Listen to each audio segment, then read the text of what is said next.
और इसीलिए मैंने फैसला लिया 2024 में नरेंद्र मोदी के खिलाफ चुनाव लड़ूंगा।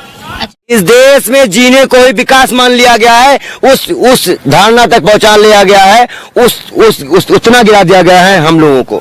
भाजपा का नेता अपने बेटी के साथ दुष्कर्म करता है और कहीं ना कहीं ये मानसिकता संघियों की पुरानी रही है कि देश को नफरत की आग में झोंक दो, देश को लड़वा दो और सत्ता कब्जा कर लो, किसी एक के हाथ में देश संपत्ति दे दो और देश जनता को भिखारी बना दो। मैं फोन कर दूंगी आपके मालिक को अगर आपने मुझसे पूछा तो। ये क्या मजाक है भाई? नमस्कार, मैं कशिश और स्वागत है आपका जनता तक में। आज इस खास कार्यक्रम में बात करें हम 2024 को लेकर। देखा जाए यहाँ पर 2024 के तैयारियों में सारी पार्टियां लगातार मेहनत और जुटती नजर आ रही है क्योंकि सत्ता में खुद को कायम करना है। लेकिन अब देखा जाए यहाँ पर कांग्रेस पार्टी की तरफ तो हमारे साथ काफी लोग लगातार जुड़ते हैं, अपनी अलग अलग राय देते हैं कांग्रेस पार्टी को लेकर। आज हमारे साथ यहाँ पर आप है, तो आप ये बताइए जी, कांग्रेस प्रवक्ता है। देखा जाए यहाँ पर तो कांग्रेस पार्टी पूरी मेहनत करे कि 24 में लाना है खुद को। सबसे पहला सवाल ये है कि मुद्दे क्या रहेंगे कांग्रेस पार्टी के? जो मुद्दे नरेंद्र मोदी सरकार में नहीं है, जैसे महंगाई, भ्रष्टाचार, चाइना का बढ़ता घुसपैठ, देश में क्या मांग है इस देश की, क्या देश में महिलाओं की इज्जत होगी या नहीं होगी। भाजपा के नेता उत्तर प्रदेश में 13 साल की बच्ची के साथ गैंगरेप करते हैं।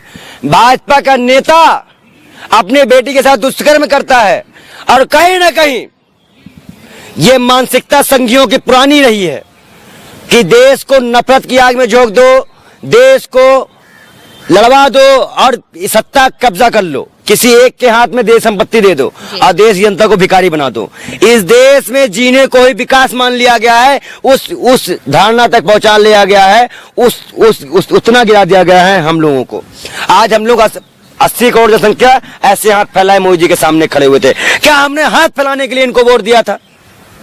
क्या हमने इनके सामने लाठी खाने के लिए वोट दिया था? क्या इस देश की जनता अपने मुद्दों पे लाठी, डंडे और जेल के लिए इनको वोट दिया था? पूछने की बात है, समझने की बात है। इस देश के प्रधानमंत्री सवाल करने पे क्या इस देश सवाल हो जाएगा? लेकिन आज स्मृति ईरानी धमकी देती है। वो वही स्मृति ईरानी है जिन्होंने देश के महान नेता और ना डरने वाले राहुल गांधी जी को यह कह के चुनाव हरा दिया था कि हम 13 रुपए किलो चीनी देंगे। अब आज कह देती हैं मैं फोन कर दूंगी आपके मालिक को अगर आपने मुझसे पूछा तो। ये क्या मजाक है भाई? और इनसे सवाल कर लो तो अमेठी सवाल कर लिया। भैया अमेठी से, भैया आप कौन है अमेठी की? आप वहां पे पैदा हुई कि वहां पे आपकी दादी रहती है कि आपकी नानी रहती है कि आपकी काकी? कौन रहता है आपका वहां पे? अरे अमेठी से, रायबरेली से, प्रयागराज से रिश्ता तो गांधी परिवार का था। इस देश के पहले प्रधानमंत्री पंडित नेहरू जी हमारे यहाँ से प्रधानमंत्री इलाहाबाद सीट से थे, उनका जन्म वहां पे हुआ। अमेठी से राहुल गांधी चुनाव जीतते थे और आज आप नफरत के दम पे झूठ बोल के चुनाव जीतने के बाद कहती हैं कि मुझे सवाल मत करो। तो सवाल करने के लिए क्या करें? दूसरी स्मृति ईरानी को लेके आए क्या हम? आपने यहाँ पर कहा सबसे पहला पॉइंट महंगाई, कि महंगाई का मुद्दा रहेगा। अगर महंगाई और बेरोजगारी को लेकर चले तो राजस्थान भी दिख रहा होगा आपको। राजस्थान में दूसरे नंबर पर आ रहा है। यहाँ पर बेरोजगारी पे भी महंगाई कितनी ज्यादा बढ़ रही है। हिमाचल में महंगाई कितनी ज्यादा, उसको लेकर क्या कहेंगे? देखिए, जहाँ जहाँ भाजपा की गवर्नमेंट रहती है, आप जैसे मीडिया को वहाँ फ्री में सामान मिल जाता है। राजस्थान में कांग्रेस है। मैं वही बता रहा हूँ ना आपको। जब सरकार जीएसटी से लेकर सारे कलेक्शन, सारी तरह से जहां जहां इनकी गवर्नमेंट नहीं है वहां पे दंगा करवाएंगे, वहां पे लूट घरेट करवाएंगे, वहां पे ईडी सीबीआई पहुंचाएंगे। तो सरकार अपना काम करे कि वहां पे क्या करे?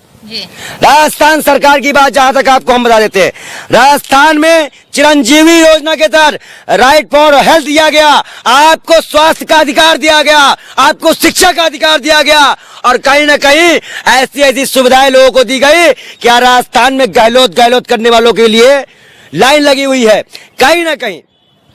अभी हम आते हैं आपके उत्तराखंड में। उत्तराखंड में क्या कहा गया कि दुकानें खाली करो। आपके मणिपुर में क्या किया गया? दंगा करवाया गया। और इस देश के गृह मंत्री जिनमें इस देश की सुरक्षा की जिम्मेदारी थी, उन्होंने ये कहा कि कर्नाटक में अगर हमारी सरकार नहीं आती तो दंगा हो जाएगा। आज बताइए दंगा हो रहा है कि नहीं हो रहा है? जी, लेकिन अब हिमाचल की बात भी कर लेते हैं फिर। इस हिमाचल में क्या जो योजनाएं हमने कही थी का पूरी नहीं हुई। लेकिन महंगाई हो रही है, जब सिलेंडर वहाँ 500 रुपए का दिया जा रहा है तो हिमाचल में क्यों नहीं दिया जा रहा? उसके लिए भी प्रोसेस बनाया जा रहा है।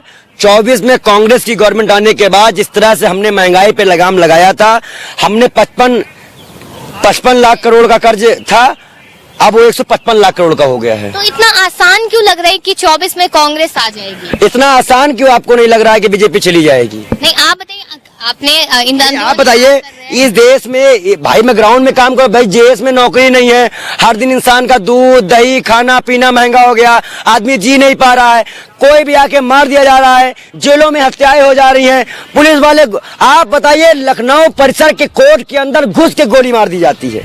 ये राम राज्य की सरकार है बेशर्मो। कोर्ट का कोई मतलब नहीं है, कानून का कोई मतलब नहीं है, मतलब भाजपा की सरकार खुलेआम। उस टाइम पे अंग्रेज लोग सीने पे गोली मारते थे, सीने पे गोली मारते थे और हम शहीद कहलाते थे, और वही गोली मारने को आज सरकार ने नाम दिया इनकाउंटर। ये भी अंग्रेज सरकार है, इन्होंने उस चीज का नाम बदल कर रख दिया इनकाउंटर। जी, लेकिन यहाँ पर कांग्रेस बहुत परेशान नजर आ रही है कि अरे बाबा महंगाई है, तो फिर परेशान से भाजपा के नेता है कांग्रेस को देखकर। अच्छा, जहाँ पे भी, तो मतलब भाजपा डर गई है? बिल्कुल डरी है। अगर डरी ना होती तो स्मृति ईरानी जी फोन थोड़ी ना करती मालिक को। अगर जैसे बाल योगी महाराज कांग्रेस का एक छोटा सा यूथ का प्रवक्ता है प्रदेश का, हम आपको जवाब दे रहे हैं ना, हर मसले का जवाब दे रहे हैं। ऐसे देश के प्रधानमंत्री स्मृति ईरानी के क्या मैंने कहा कि मैं फोन कर दूंगा आपके मालिक के पास अगर आपने इस तरह सवाल पूछा? क्या मुझसे सवाल पूछना मेरे जहां मैं रहता हूं उसका अपमान है?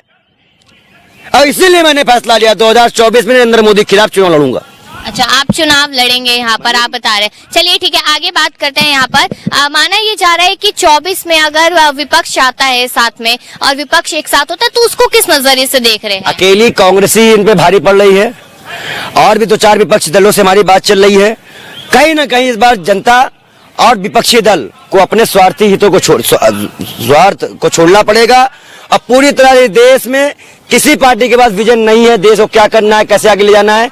सिर्फ कांग्रेस के पास विजन भी है, शक्ति भी है, और इस शक्ति को हम प्रणाम करते हैं। 60-70 साल हो गया, 55 लाख रुपए कर्ज, 55 लाख करोड़ कर्ज हमने लिया था, और ये 9 साल में 100 लाख करोड़ कर्ज ले चुके हैं। कांग्रेस दिखाई नहीं दे रही है कहीं भी, जनता के बीच में जाती नहीं नजर आ रही। अगर दिल्ली में नहीं नजर आ रही, कहीं और नजर नहीं। दिल्ली के लिए भी आज हमने बात इमरान प्रतापगढ़ के एसीसी में मौजूद था। बहुत जल्दी आप जैसे पत्रकारों को लेकर गली गली मोहल्ले मोहल्ले पे सर्वे शुरू हो जाएगा। आपको हम बता भी नहीं सकते कि हमारी प्लानिंग इतनी है कि चारों खाने चित होने वाली है भाजपा। आने वाले टाइम पे आप पूरे टीवी चैनल पे, पूरे रोडों पे एक ही नाम सुनेंगे, वो कांग्रेस पार्टी और Rahul Gandhi next PM. TV दिखाएगा आपको? चलिए विश्वास, ये तो बहुत बहुत धन्यवाद। बड़ा सवाल है। आप तो दिखाओगे, आप सच्चे पत्रकारों दिखाओगे ना, हमें आपसे उम्मीद है। हमने तो गोदी मीडिया कभी कभार कर रखा है। कांग्रेस केजरीवाल का साथ देगी अध्यादेश में? देखिए, विपक्ष की जो मांग है बड़े नेताओं का मामला है, लेकिन मैंने क्या कहा, सभी को अपना स्वार्थ त्याग कर नरेंद्र मोदी के खिलाफ एक साथ एकजुट होकर चुनाव लड़ना चाहिए। इस वक्त कौन ज्यादा पा रहा है, कौन कम पा रहा है, कौन क्या कर रहा है, मतलब नहीं है। देश किस हाथों में है और देश कहाँ जा रहा है, मसला सिर्फ वो होना चाहिए। जी।